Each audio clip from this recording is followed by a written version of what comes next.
ya Allah. Terus bagaimana hubungan dengan anak saya yang sekolah di pesantren, Pak? Ini mau nanya Agar menyebarkan untuk dakwah kepada Terima Allah kasih, Bapak. seluas-luasnya Assalamualaikum warahmatullahi demi wabarakatuh. menjaga. Assalamualaikum warahmatullahi wabarakatuh. Alhamdulillah hamdan katsiran tayyiban mubarakan fi kama yuhibbu rabbuna wa yarda. Pemirsa Fatwa TV, jumpa lagi kita di sore hari ini Jumat, setiap Jumat nih jam 5 sore di Fatwa TV di program Live Interaktif Ekonomi Islam, dan program ini tentunya diasuh oleh narasumber yang sangat kompeten, yaitu Al Ustadz Dr. Erwandi Tarmizi Hafizahullah Ta'ala. Nah, Alhamdulillah kali ini insya Allah kita akan membahas semua pertanyaan yang masuk melalui media yang kami miliki di website, kemudian WhatsApp, juga sosmed seperti Facebook dan Instagram. Dan Alhamdulillah sudah cukup banyak ya terkumpul ya, Alhamdulillah, karena ada libur jadi ngumpulnya cukup banyak nih. Kita mulai dari sebentar, kami cek apakah ada telepon masuk. Acara ini juga kami perlu infokan bahwa acara ini direlay atau dipantau secara langsung live on air di radio-radio yang tergabung dalam anggota organisasi yang disebut dengan Artvisi ya. Nah, baiklah. Ustaz Randi, apa kabar Ustaz? Apa kabar Ustaz Zuna? Alhamdulillah. Warahmatullahi, Masya Allah. Ya Alhamdulillah Ustaz. Ustaz, apa kabar di sana? Liburan bagaimana Ustaz? Liburan. Sebetulnya seorang muslim tidak pernah libur, Oh gitu Ustaz, Masya Allah, ampun. Siap. Gimana? tetapi dia berpindah dari satu aktivitas ke aktivitas yang lain, Ya, dan seluruh aktivitasnya itu mentaati Allah Azza wa Jalla.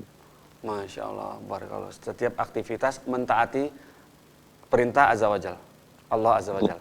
Baik, Masya Allah. Ustaz Erwandi, kami mohon maaf. Sebenarnya kami ingin meminta nasihat di awal, tapi Allah Akbar ini nggak sabar. Pemirsa langsung telepon, Ustaz. Kita boleh layani langsung? Fadal. Baik, Silakan. Alhamdulillah. Coba kita sapa ya. Assalamualaikum, Fatwa TV. Waalaikumsalam warahmatullahi wabarakatuh. Iya, dari Ibu siapa di mana? Hamba Allah dari Lampung. Ya. Silakan Ibu. Tanya, Assalamualaikum Ustadz. Warahmatullahi wabarakatuh.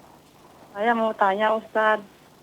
Saya zaman dulu karena tidak tahu pernah ngegadai sawah, terus saya garap, terus nggak tahu dapat berapanya ya Ustadz, sudah lama zaman dulu. Ternyata sekarang katanya ngegadai sawah itu nggak boleh. Jadi hasil yang udah saya makan zaman dulu itu bagaimana caranya Ustadz? Saya mau bertobat. Kalau ibu di waktu melakukannya tidak tahu, Allah insya Allah mengampuninya. Allah mengatakan setelah Allah menurunkan ayat yang mengharamkan riba, Allah lanjutkan dengan firman-Nya, "Faman ja'ahu mau'izatun min rabbih fantaha falahu ma salafa wa amruhu ila Allah wa man 'ada fa ulaika ashabun nar hum fiha khalidun." Setelah Allah mengharamkan riba, memakan riba, maka Allah mengatakan, siapa yang datang kepadanya peringatan riba, lalu ketika tahu bahwa itu adalah haram, dulu tidak tahu bahwa meminjamkan uang dan menerima sawah sebagai gadaiannya, dan sawah pun digarap oleh yang meminjamkan uang tanpa memberikan imbalan kepada yang pemilik sawah. Dia tidak tahu bahwa itu riba karena hampir semua orang melakukannya. Kemudian sekarang alhamdulillah dia mengetahuinya. Kata Allah Azza wa Jal, falahu ma salaf. Yang penting sekarang berhenti. Artinya berhenti kalau masih ada sawah orang yang Anda pegang, yang masih Anda garap, ya, Anda tinggal menghitungkan saja. Iya. Sudah berapa lama Anda garap, kalau sudah sesuai dengan pinjamannya, Anda tidak perlu minta pinjamannya lagi. Serahkan sawah kepada dia atau kepada ahli warisnya kalau yang menggadaikan sudah wafat. Iya. Ya.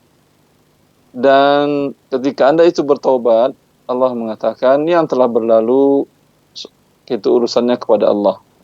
Bila Allah mengatakan urusannya kepada Allah, Allah Maha Pengampun, Maha Pengasih dan Maha Penyayang. Allah tidak butuh mengazab hambanya. Allah Maha Penyayang dan Maha Pengampun. Ya, Tinggal kita, maaf mau memotong Ustadz.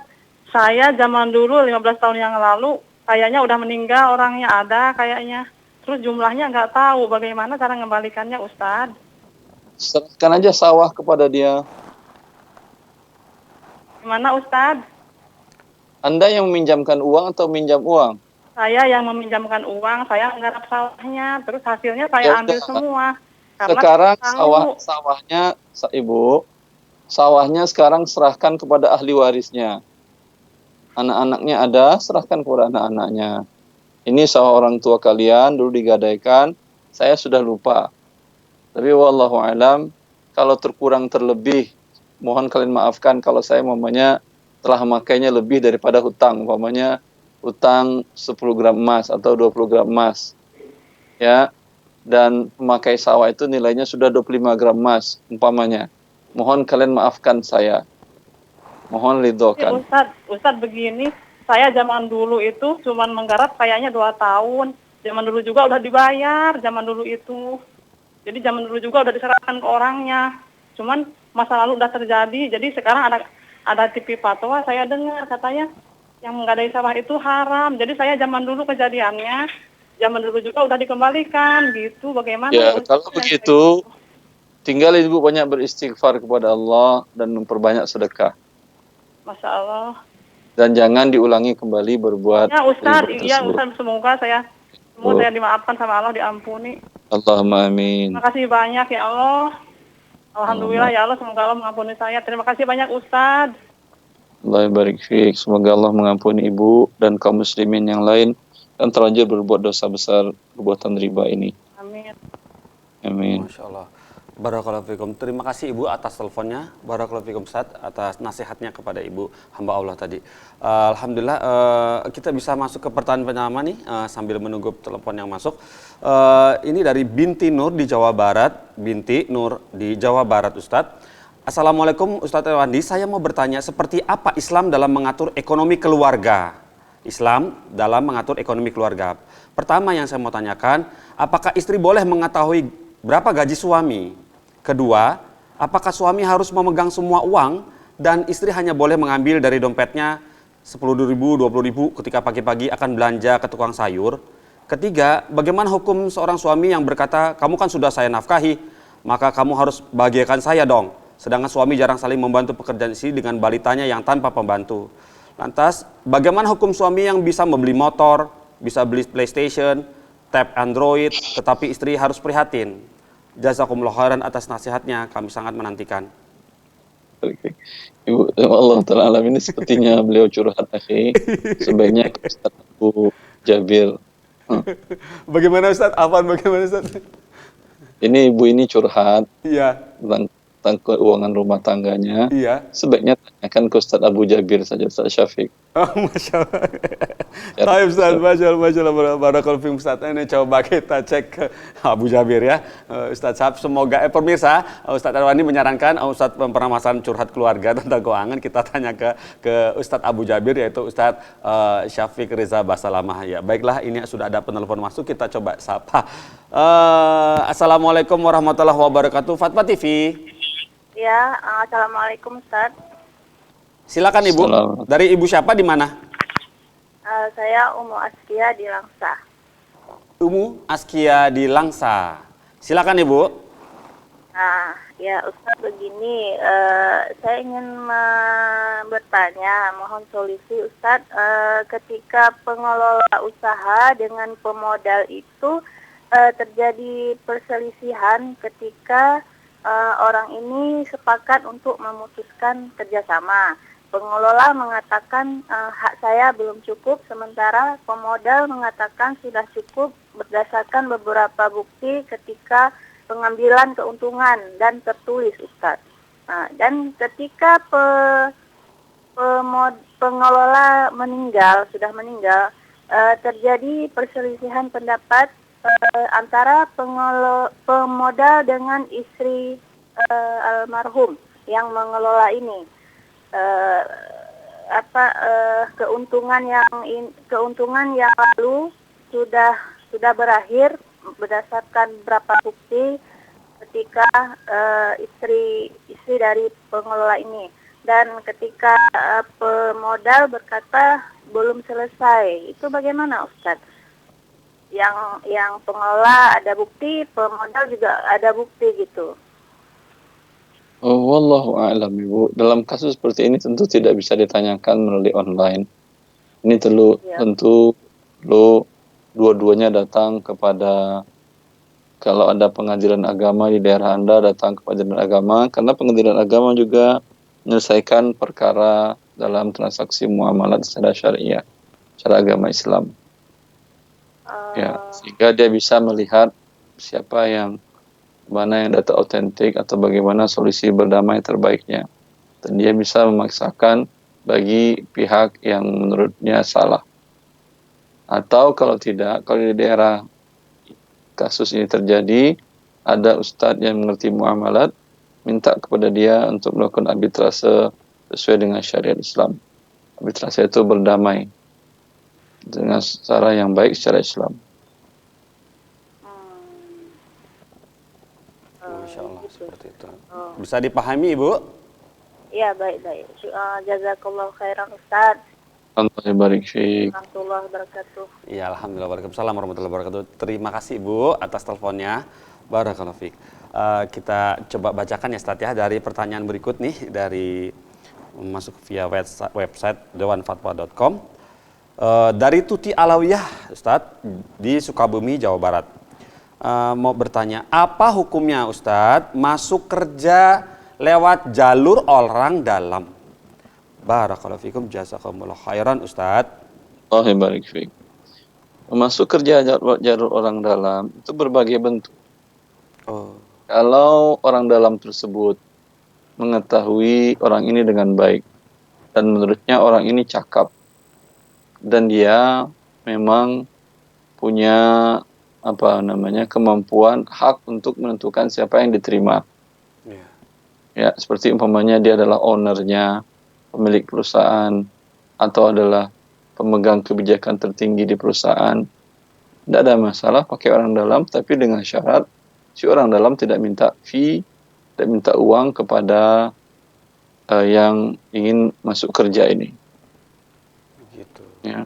Tapi kalau dia adalah orang yang diamanahkan untuk menerima pegawai, ya, dan ada aturan yang dibuat oleh perusahaan cara menerima pegawai, bagaimana pendidikannya, bagaimana kecakapannya dan seluruhnya, ada tesnya, itu dia harus melalui dengan seperti itu. Tidak bisa dia melakukan seperti yang tadi. Kalau ada umpamanya perusahaannya itu membuatkan peraturan seperti demikian. Seperti itu ya, ada dalam berbagai macam cara ya. Yang penting kompeten ya, Tad. Orang yang berkompeten begitu, Ustaz ya. Ya, mampu bisa melaksanakan tugas-tugas dengan amanah dan baik, Masya Allah, profesional. Kini sudah ada telepon baru lagi, Masya Allah, Alhamdulillah. Kita coba sapa. Assalamualaikum Fatwa TV. Assalamualaikum. Assalamualaikum Fatwa TV. Ya, Assalamualaikum. Ya, dari Bapak siapa di mana? Dari Pak Aldi di Batam. Pak Aldi di Batam. Silakan Pak Aldi. Assalamualaikum Ustaz. Assalamualaikum warahmatullahi. Ini saya mau nanya ini Ustaz. Ini saya mengolah satu usaha yang dipercayakan sama saya oleh si pemodal. Jadi di sini yang saya mau tanyakan, dalam menjalankan usaha beliau ini, saya sering bersedekah, gitu kan. Sedekah itu tanpa pengetahuan beliau gitu. Yang saya tanya apakah ini boleh apa enggak gitu, karena saya bersedekah ini niat saya untuk pahalanya untuk dia juga, untuk yang bekerja gitu. Soalnya saya bekerja di tempat saya bekerja ini sekarang sistem bagi hasil gitu. Anda disuruh untuk mengelola, bukan untuk bersedekah. Bersedekah berarti kan mengurangi hak perusahaan. Ya, gini, sampai saya gini, saya dengan si pemilik modal saya dipercayakan untuk mengelola keuangan, dan dia nggak pokoknya ini uang kelola usaha saya, gimana cara mengelola terserah kamu lah, keuangannya ngaturnya terserah kamu lah gitu, diserahkan penuh gitu, 100% penuh gitu. Iya, dia mengelola, tujuannya uangnya bertambah atau berkurang? Ya, uangnya bertambah. Kalau Anda sedekahkan bertambah atau berkurang? Berkurang. Tentu tidak sesuai dengan tujuan dia. Maka kalau ada yang bertentangan dengan tujuannya, Anda harus sampaikan. Boleh nggak saya sedekahkan sebagian? Tapi Ya. sebelumnya beliau sudah beramanat untuk terserah lah kelola sebagaimana bagusnya katanya. Mengenai menurut kamu Iya. bagus, saya itu bagus. Nah, Saya apa ini wajib saya kasih tahu atau tidak saya kasih tahu gitu. Soalnya saya nih bersedekah, pahalanya untuk dia juga karena usaha ini kami sistemnya bagi hasil gitu. Kalau dari bagi hasil Anda potong sedekah-sedekah itu nanti Anda hitung semuanya. Ketika bagi hasil, sedekah Anda umpamanya sudah sampai 5 juta dari usaha tadi. Lalu hasil Anda umpamanya 10 juta, Anda katakan saya cuma terima 5 aja. Kenapa 5 ini hakmu 10, kata dia. Lalu Anda katakan, enggak, yang 5 juta sudah saya sedekahkan. Nah, itu terserah Anda. Oh gitu. Jadi menjadi milik bersama Anda sedekahkan, tentu tidak boleh kecuali izin dengan dia. Kecuali sampai pun zakat. Kalau Anda bisa menghitung zakat dengan benar, ya itu tidak boleh Anda keluarkan. Yang Anda zakatkan hanyalah harta Anda saja yang dapat bagian Anda kalau sampai nisab. Yang harta si investor dia yang menzakatkan. Oh gitu. Ya, Masya Allah. Oke. Ya. Cukup tak? Cukup. Ya, paham? Ya. Ya. Mas, ya, Aki? Ya. Paham. Alhamdulillah. Terima Baiklah. kasih ya. Ya, Assalamualaikum. Ya, waalaikumsalam warahmatullahi wabarakatuh. Iya, begitu Ustadz ya. Terima kasih atas teleponnya tadi, Bapak. Coba kita langsung masuk ke pertanyaan berikut ya, Ustadz. Imam Iqbal Nur Sidik penanya berikutnya. Imam Iqbal Nur Sidik, Ustadz, dari Kuningan, Kabupaten Kuningan, Jawa Barat. Bismillah, Assalamualaikum warahmatullahi wabarakatuh, Ustadz Erwandi. Khusus buat Ustadz Erwandi, saya ingin sekali bertanya, bagaimana hukum membeli ikan bekas pemancingan untuk dijual kembali ke pasar sebagai ikan konsumsi? Perlu diketahui bahwa ikan tersebut sebelumnya dipakai sebagai media perjudian. Apakah muamalah dalam kurung jual beli ikan ini dengan para pemilik kolam pemancingan ini termasuk ayat larangan untuk saling tolong-menolong dalam perbuatan dosa? Demikian ya Ustadz, mohon pencerahannya. Jazakallah khair. Allah barik fiik. Apa yang dimaksud dengan ikan hasil perjudian? Mungkin Seperti kolam ikan itu Ustadz. Berapa dapat berapa, dia bayar sekian, nggak tahu kapan bisa dapat kilo gitu. Pokoknya bayar di awal berapa gitu. Bayar di awal 40.000. berapa, Iya, kemudian dia pancing, terserah, nggak tahu kadang dapat sedikit, kadang dapat banyak. tidak dapat, mau dapat banyak, bayarannya udah segitu. Segitu, misalnya kayak gitu. Atau misalnya ada dua sih. Dan bayarannya tadi itu lebih mahal daripada sekedar untuk masuk saja. Kan biasa ada bayaran masuk. Iya, Ustaz. Macam-macam. Bayaran mancing ada lagi. Iya. Ya, kalau umpamanya bentuk jenisnya adalah masuk gratis ketika mau ikut mancing, gratis ketika dapat ikan, harus dibeli ikannya dan ditimbang dengan harga saat itu. Betul, umumnya begitu Ustaz. Kalau seperti itu tidak ada masalah. Oh, alhamdulillah. Jadi yang dilarang yang bagaimana Ustaz? Yang dilarang kalau dia bayar uang di depan, ya, kemudian kau mancing seberapa dapat itu milikmu. Iya. Ini tak jelas. Judi ya Ustaz. Dia ini mengandung gharar. Iya. Dia mau dia bayar umpamanya 100.000 atau 200.000 atau seterusnya. Iya. Bisa jadi nanti dapat ikan 5 kilo, harganya mungkin lebih dari 200.000. Bisa jadi dapat ikannya sedikit, harganya mungkin Rp5.000 atau tidak dapat ikan sama sekali. Sedangkan uang sudah hilang Rp300.000. Persis permainan dadu kalau gitu Ustaz ya. Kalau seperti itu namanya jual beli gharar. Jual beli yang haram adalah transaksinya. Ikan yang dapat tadi, ini statusnya sekarang di tangan siapa? Di sini tidak kalau disebutkan. Di tangan pemilik pemancingan. Iya. Oh, enggak kan tadi kata dia kan berapa dapat milik dia. Bagaimana hukum membeli ikan bekas pemancing untuk dijual kembali ke pasar? Untuk dijual kembali ke pasar sebagai ikan konsumsi katanya gitu. Yang menjualnya siapa ini? Bapak Imam Iqbal Nur Sidik. Bukan, yang tukang pancingnya atau yang milik tempat pemancingan? Eh, Bahwa ikan tersebut dipakai bagi media perjudian. Itu bingung juga ya. Kurang lengkap ini pertanyaannya tadi, keterangannya tadi. Alah. Jadi Pak Imam sering seperti seuson ke beliau, tidak boleh. Beliau bertanya bukan pelaku beliau, insya Allah. Ya. semoga bukan pelaku Pak Imam Iqbal Nur Sidik, Masya Allah. Apa nih Pak Imam ya, Pak Imam Iqbal. Ya seperti itu Pak Imam, bisa dikirimkan kembali pertanyaan yang lebih detail ya, agar Ustadz juga lebih tepat dalam menjawabnya, agar semua fatwanya lebih akurat lagi. Baiklah, kita masuk ke pertanyaan berikut, tetapi sebelumnya Alhamdulillah ada penelpon masuk. Assalamualaikum Fatwa TV. Halo, Assalamualaikum. Baik, Ibu dari mana? Saya dari Ummu Hafiz di Sumatera Selatan. Ummu Hafiz, Sumatera Selatan. Silakan Ibu. Assalamualaikum Ustadz. Warahmatullahi wabarakatuh. Ustadz izin bertanya masalah bagi hasil boleh Ustadz? Silahkan. Ustadz, saya mau nanya bagaimana Ustadz cara bagi hasil mudharabah Ustadz. Jadi saya pemilik usaha dan saya memerlukan pemodal gitu Ustadz, dan bagi hasil secara 50%. Yang benar itu seperti apa Ustadz? Ibu usaha sudah jalan. Usahanya sudah jalan Ustadz, tapi karena saya kehabisan modal.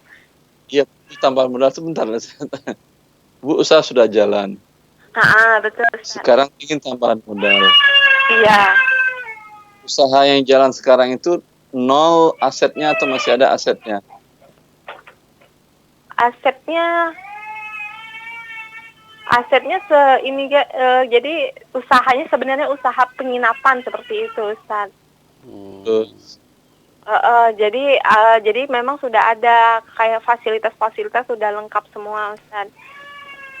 Jadi tinggal ini Ustadz. Jadi kan kita kan kebetulan ada PT yang mau gabung di penginapan kita Ustadz. Jadi untuk biaya makan, untuk biaya hari-hari lah Ustadz. Misalkan makan, terus ya kebutuhan yang lain-lain itu Ustadz perlu modal jadi Ustadz. Jadi saya ngajak orang untuk bagi hasil gitu Ustadz. Ya, saya katakan begini. Kalau Ibu masih ada kan ada asetnya, tadi ada penginapannya, ada lain-lainnya kan ya. Ya. Itu kalau dinilai per hari ini berapa rupiah nilainya? Misalkan 100 juta misalkan Ustaz. 100 juta penginapannya itu. Iya, untuk Ya. ininya. Sebentar. Karena kan kecil Ustaz, penginapan hanya berapa kamar gitu Ustaz. Ini nggak apa-apa, 100 juta. Heeh. Dan Anda butuh dana berapa juta? 30 juta Ustaz. Ya, Anda sampaikanlah kepada yang punya investor, siapa yang punya dana 30 juta, ingin ikut bergabung di usaha ini, silahkan. Ya, berarti dia memiliki 3/30/100, 30. Jadi sekitar kurang lebih 30%, kurang lebih. Ya, nanti keuntungan hasil akhir dari usaha di akhir tahun dihitung dari semua asetnya lagi berapa, naik umpamanya jadi 500 juta semuanya. Ya.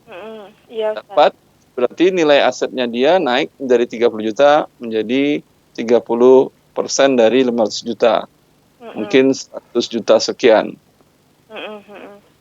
Ya, seperti itu. Kalau rugi, la qadarullah rugi, tentu bukan Anda tidak mengembalikan 30 juta lagi.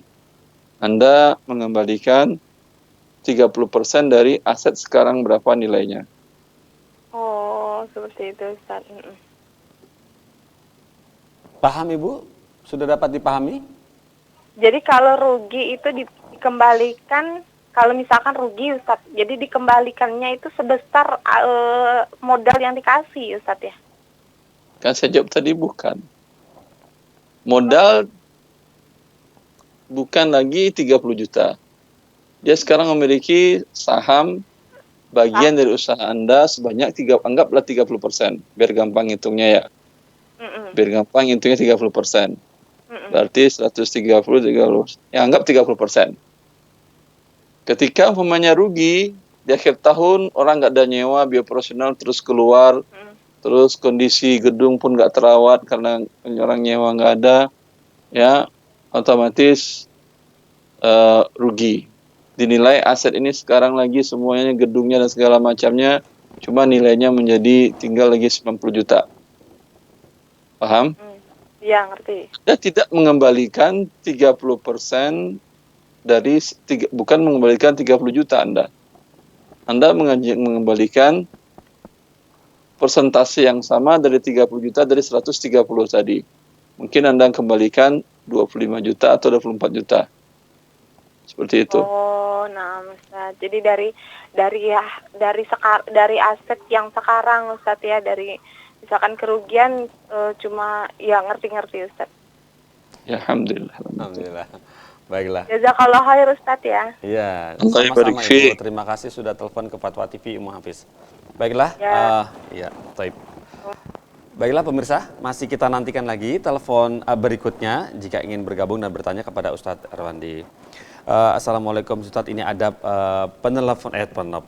pertanyaan dari Ade Rohayati Ustadz di Kepulauan Bangka Belitung, Indonesia. Assalamualaikum warahmatullahi wabarakatuh Ustadz Erwandi. Suami saya seorang ASN, lingkup pemerintah kabupaten. Sebagai kepala keluarga, beliau menafkahi saya dan anak-anak dengan profesinya sebagai ASN. Kebetulan beliau juga mengemban amanah jabatan. Yang menjadi pertanyaan saya, bagaimana pandangan Islam terhadap suami saya yang akan mengikuti proses lelang jabatan yang lebih tinggi? Mohon pencerahannya, terima kasih. Wassalamualaikum warahmatullahi wabarakatuh. Apa ini maksud dengan lelang jabatan itu? Di sini cuma tertulis bahwa ingin jabatannya naik, cuman di satu jabatan tersebut dilelang gitu. Dilelang itu apa maksudnya? Kurang paham. Lelang kalau secara umum itu jual beli. Dilelang kan berarti dengan menyangkut dengan uang ya, Ustaz ya? Dengan ini ya. Kalau lelang barang, jual beli barang. Kalau lelang jabatan maksudnya apa? Wah, jabatan jual begitu. Wallahu a'lam. Ya, kondisinya seperti ini. Bagaimana?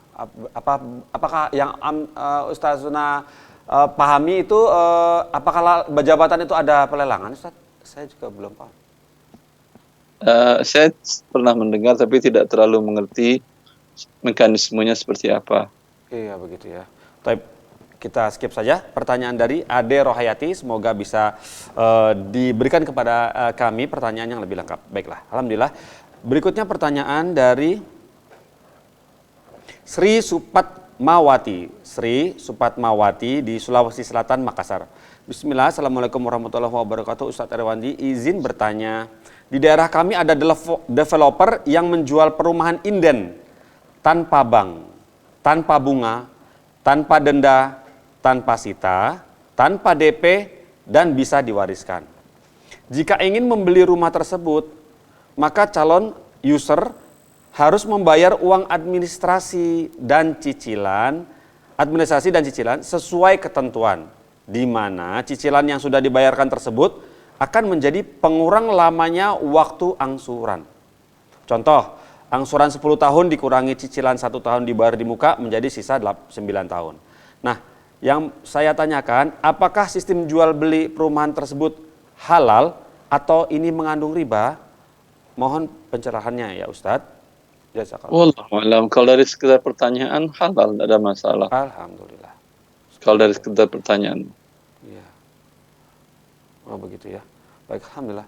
Barakallahu fiikum Ustaz atas jawabannya tepat, singkat, padat. Ya, Ibu Sri Supatmawati, semoga bisa dipahami dari jawaban Ustaz Erwandi. Alhamdulillah, sini sudah ada penelpon masuk. Coba kita sapa. Assalamualaikum Fatwa TV. Assalamualaikum. Iya, waalaikumsalam warahmatullahi wabarakatuh. Bapak siapa di mana? Bapak Yanto di Pekanbaru, Ustaz. Bapak Yanto di Pekanbaru. Silakan Pak Yanto. Ya. Assalamualaikum warahmatullahi wabarakatuh, Ustaz. Assalamualaikum warahmatullahi wabarakatuh, Pak Yanto. Kami menjalankan jual beli secara kredit, Ustaz. Yang ada dendanya. Modalnya dari beberapa kaum muslimin yang kita kumpul. kami menjalin kerjasama kepada teman-teman yang punya toko HP elektronik perabot. Yang ingin saya tanyakan adalah yang ada hubungannya dengan yang punya modal dan cara jual beli kami, Ustadz.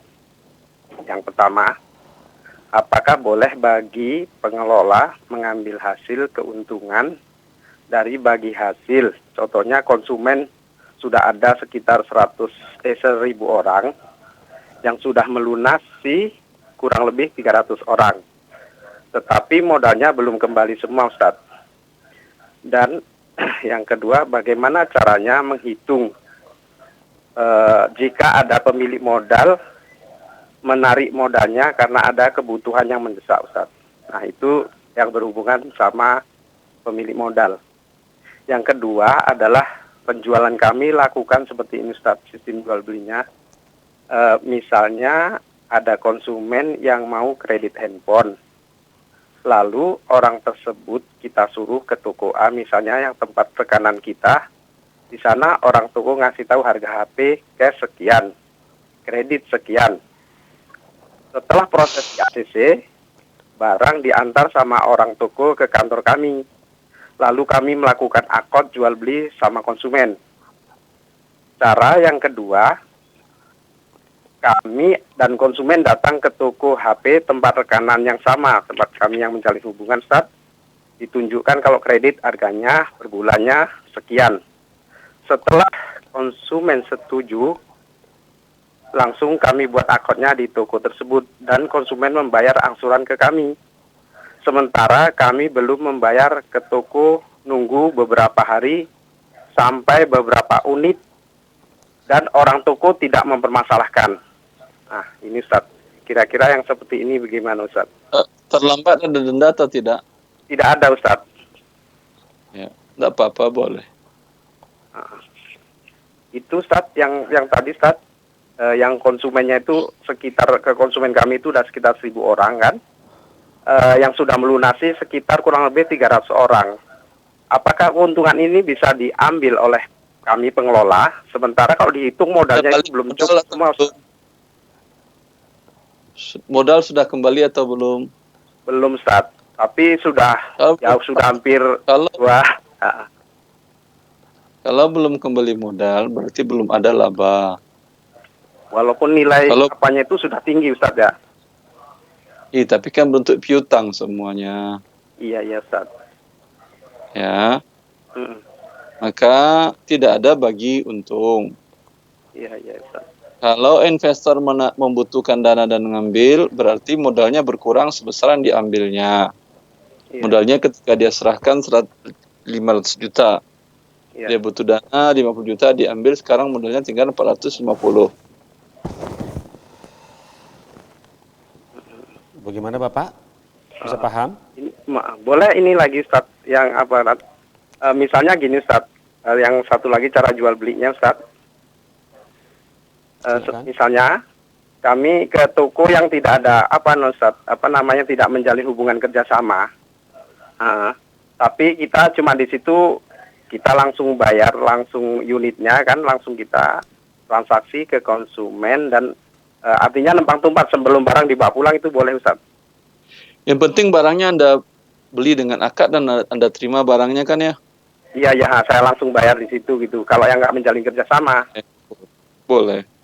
Tapi kalau tadi Ustaz yang rekanan itu kan nunggu berapa hari, dia kadang-kadang udahlah biarlah sekian unit dulu, sekian banyak baru bayar ke kami. Tapi kami langsung ngambil ke konsumen itu langsung uangnya dulu, nggak apa-apa, Ustaz? Boleh. Oh, boleh ya, Ustaz. Jazakallah khairan, Ustaz. Masya Allah.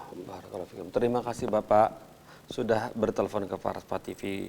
Baiklah, alhamdulillah, kita coba bertanya berikutnya dari Amirul Hazik, Ustadz. Amirul Hazik bin Mohd Sanusi di Malaysia. Assalamualaikum Ustadz Erwandi. Apakah boleh menjadi pemandu atau di Indonesia panggilannya sopir jika ia melibatkan bertentangan mata? Oh, bahasa Malaysia nih. Melibatkan bertentangan mata dan pembayaran uang dari bukan mahramnya begitu. Jadi bertentangan mungkin pandangan mata wanita, terus kemudian pembayaran uang dari bukan mahram begitu. Tidak Menjadi paham. supir pemandu, apakah boleh menjadi supir pemandu seperti Indonesia, supir tour and travel begitu Ustadz, dan melibatkan banyak sekali wanita gitu. Kemudian pembayaran uang dari bukan mahramnya begitu katanya. Saya tidak paham. Baiklah. Baiklah. Bapak Amirul Hazik, semoga menyaksikan acara ini dari Malaysia. Bisa ditranslate ke bahasa Indonesia dulu supaya Ustadz Erwandinya bisa paham. Baiklah, alhamdulillah ini Atau beliau menghubungi langsung via telepon ke Fatwa TV. ya. Sehingga yang tidak paham saya dia bisa jelaskan. Masya Allah. Jazakallah Ustaz. Masya Allah. Baiklah, ini sudah ada penelpon masuk. Coba kita sapa. Assalamualaikum Fatwa TV. Waalaikumsalam warahmatullahi wabarakatuh, Pak Ustadz. Masya Allah, Pak Ustadz. Iya. Allah barik fiik. Hamba Allah di Bogor ya. Silakan. Waalaikumsalam warahmatullahi wabarakatuh. Barakallahu fikum, Pak Ustadz. Allah barik fiik.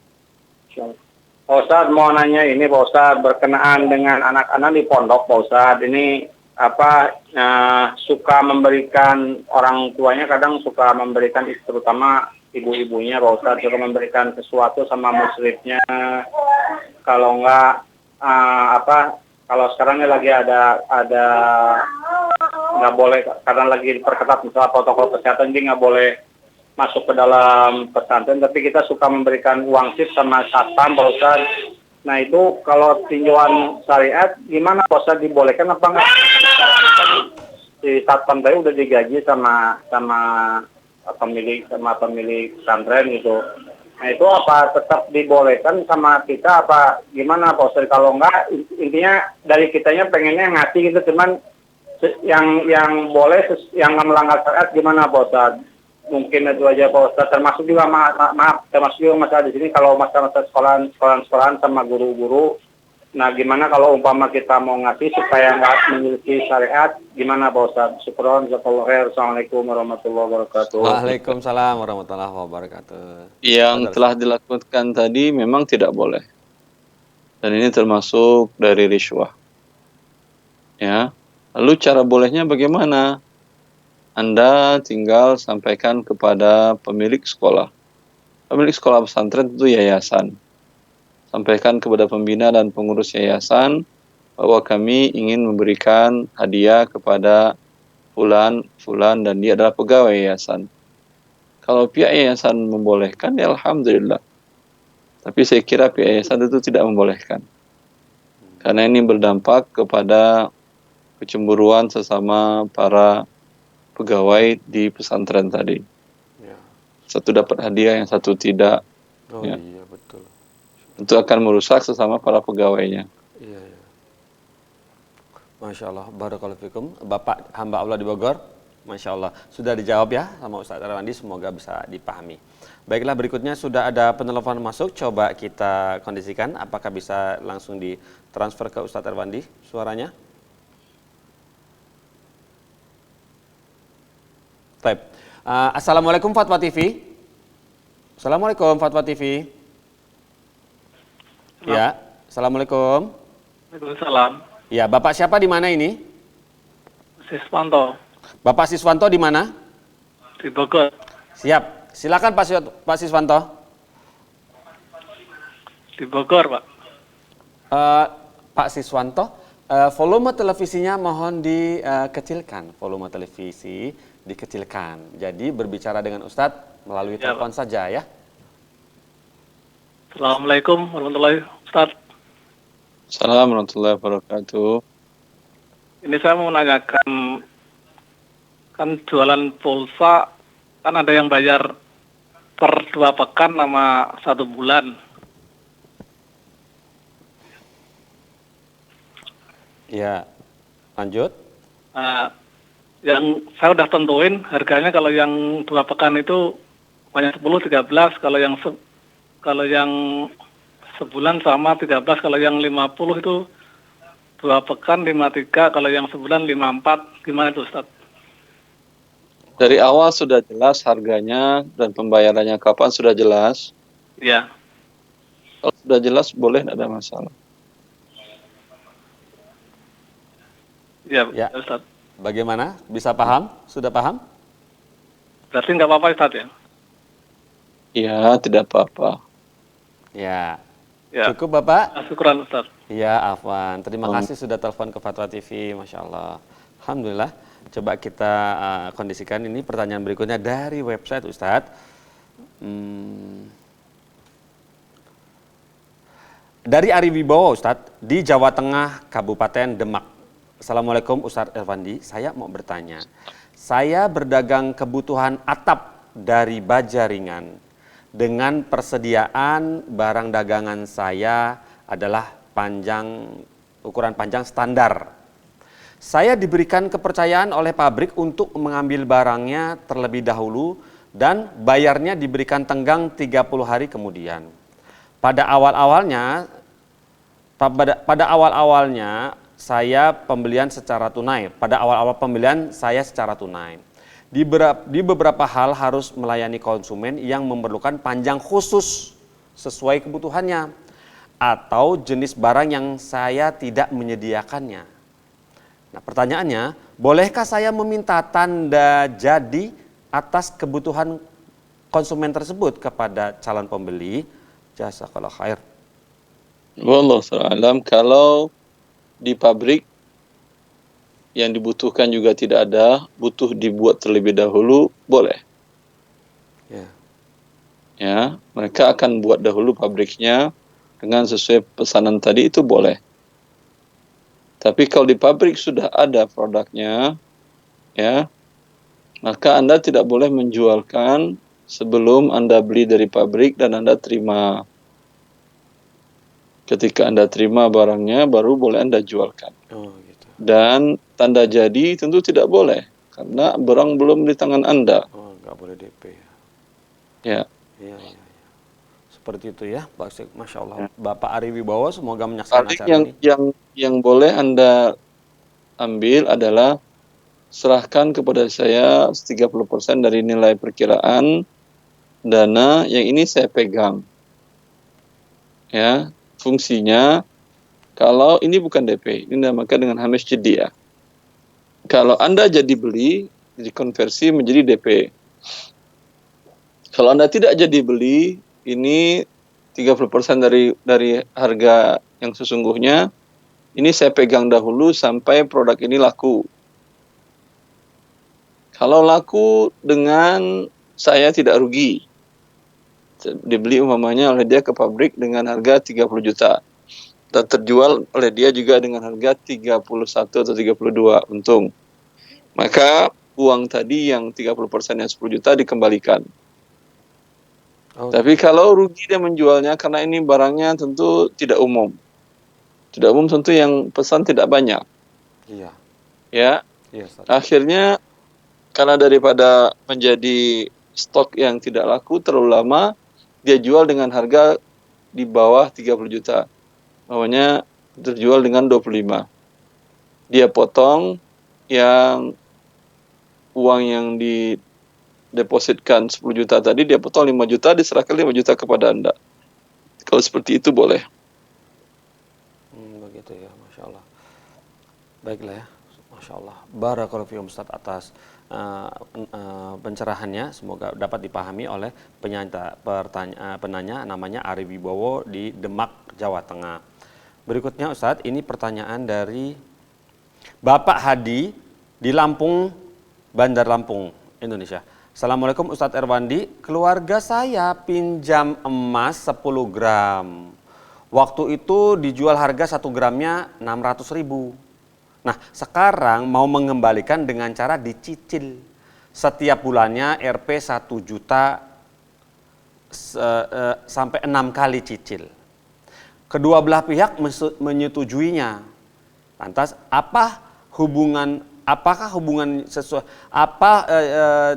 hukum yang sesuai syariat Islam atau bagaimana jalan keluarnya yang sesuai syariat atas kondisi yang seperti ini? Terima kasih atas jawabannya, jazakallah khair.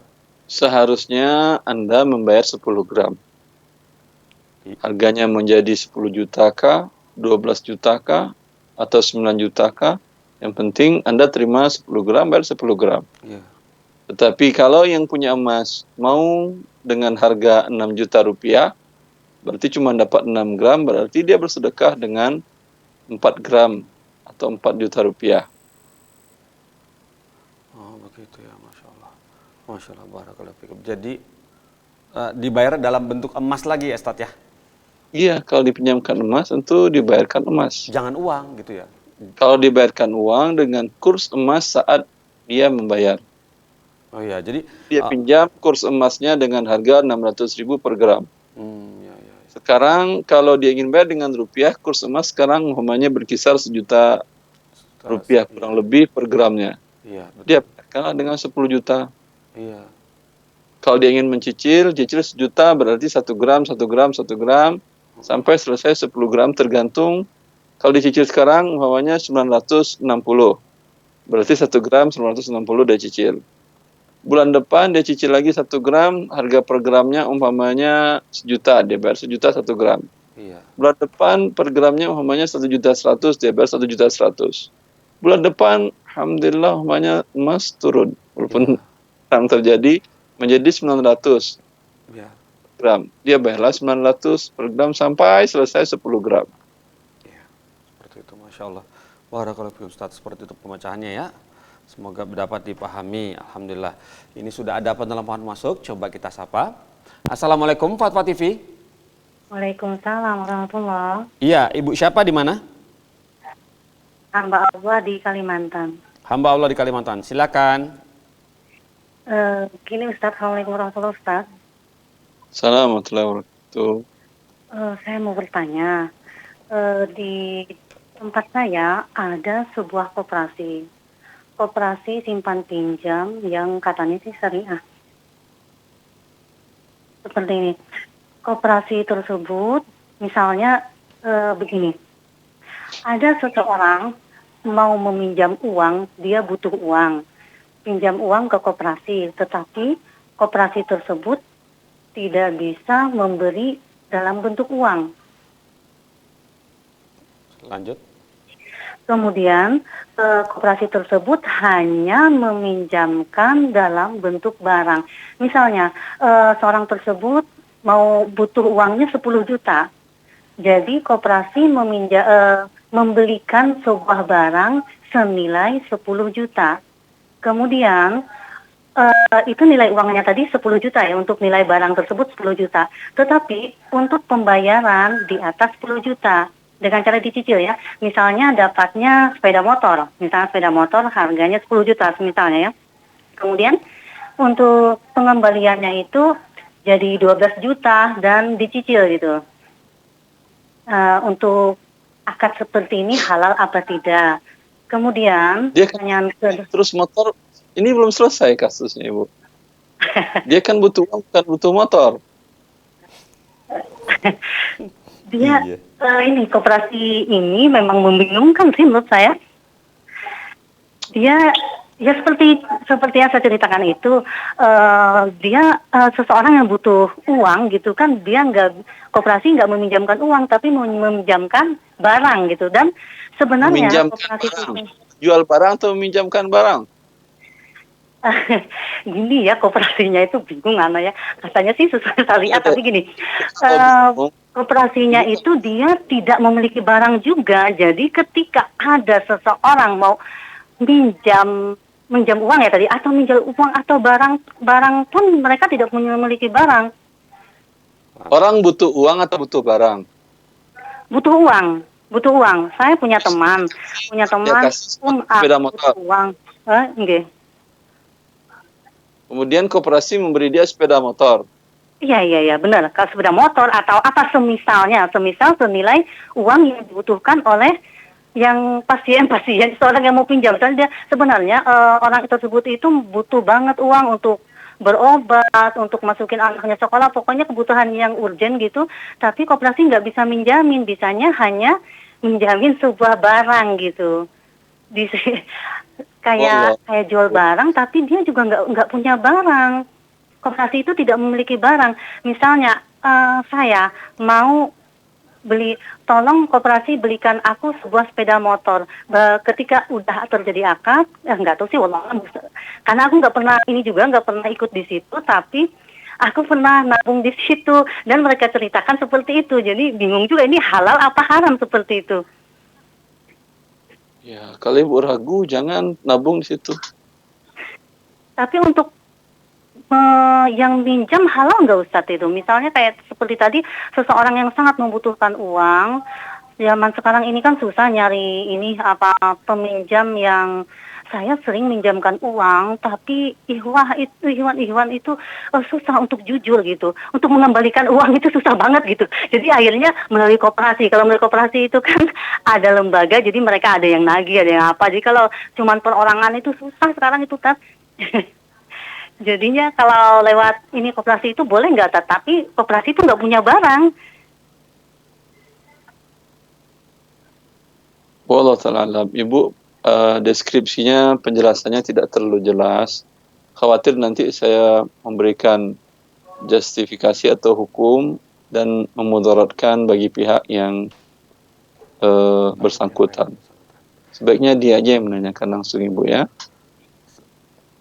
Bisa dipahami ya Bu ya. Ini demi Karena deskripsi dari Ibu tidak jelas. Ya gitu. Gini Ustadz, aduh gimana ya, saya ini sangat penting sih. Gini, koperasi itu misalnya misalnya saya mau pinjam uang. Lantas? Yang jelas kalau penjual barang tidak memiliki barang, itu hukumnya haram. Haram ya. Jadi bagi koperasi meminjamkan sebuah barang, menjualkan barang kepada orang, sebenarnya bingung juga sih. Ya, Ibu, Mbak Ola di Kalimantan, bisa diperoleh kembali keterangan-keterangan yang lebih uangnya diberikan ke koperasi itu di awal, apakah setelah barang sudah ada, kemudian kalau berupa motor atas nama siapa motor itu, bisa digali lagi ya Bu ya. Insya Allah kami masih bersedia menerima pernyataan Ibu, insya Allah. Bisa bertanya melalui website Ibu, dewanfatwa.com/tanyakan. Oke. Syukran ya Ustadz, afwan ya membingung. Iya. Baiklah Ibu, terima kasih sudah telepon ke Fatwa TV. Ya. Masya Allah. Assalamualaikum warahmatullahi wabarakatuh. Waalaikumsalam warahmatullahi wabarakatuh. Ya seperti itu Ustaz, Masya Allah. Macam-macam ya Ustaz ya, Masya Allah.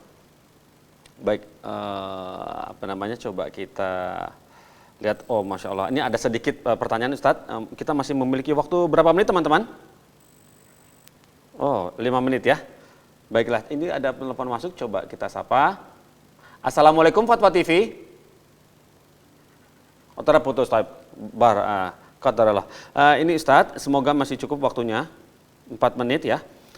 Assalamualaikum Ustadz Wandi, bagaimana status bagi hasil dari deposito mudorobah, halal atau haram ya Ustadz?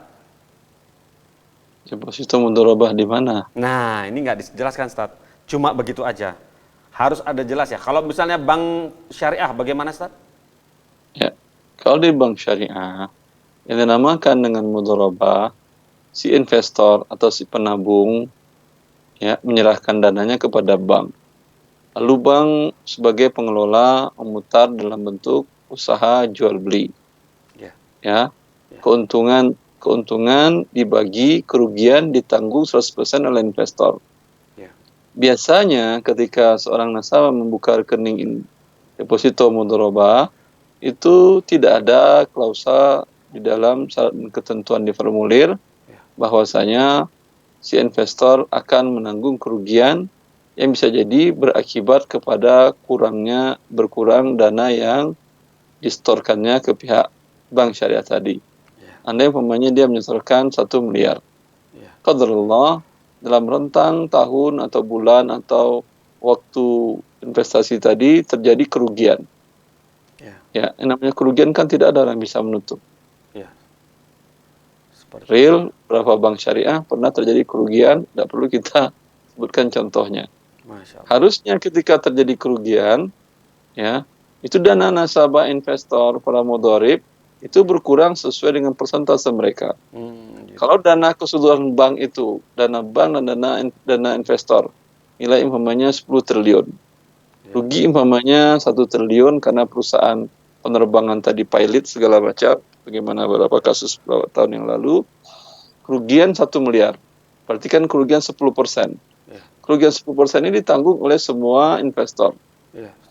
Baik investor itu adalah si bank sendiri yang punya dananya, berkurang dananya. Namanya dananya yang ada 7 triliun, berkurang sebanyak 700 miliar. Nah, siapa yang dananya distorkan tadi dalam investasi tadi sebanyak 1 miliar, berkurang 10%, berarti tinggal lagi 900 juta. Dan begitu seluruh investor tadi. Ini kan tidak ada. Bila tidak ada, berarti kerugian tidak akan dibebankan kepada investor. Begitu. Kepada pemilik tabungan deposito mudharabah tadi. Kalau dia tidak menanggung kerugian, batal akad syirkah atau akad mudharabahnya, menjadi dia akad qard. Dan karena ada pertambahan pinjaman, ada kemungkinan pertambahan, maka dia adalah akad qard yang ada pertambahan, hukumnya adalah riba. Ya, maka kalau nasabah ingin menabung dalam deposito mudharabah tadi, minta tambahkan klausa kepada pihak bank, tuliskan di syarat dan ketentuan bahwa saya sebagai investor menanggung sebesar porsi kerugian bila terjadi. Biasanya bank, kami nggak rugi, ya alhamdulillah Anda nggak rugi, tapi catatkan di situ.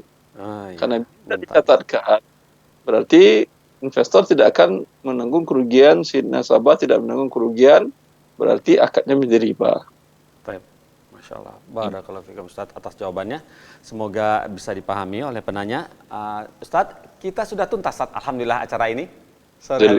Alhamdulillah. Barakallahu fikum Ustaz. Semoga pekan depan masih bisa diluangkan waktunya untuk kami sini semua Ustaz ya. Alhamdulillah. Boleh kami tutup acaranya Ustaz? Fadal.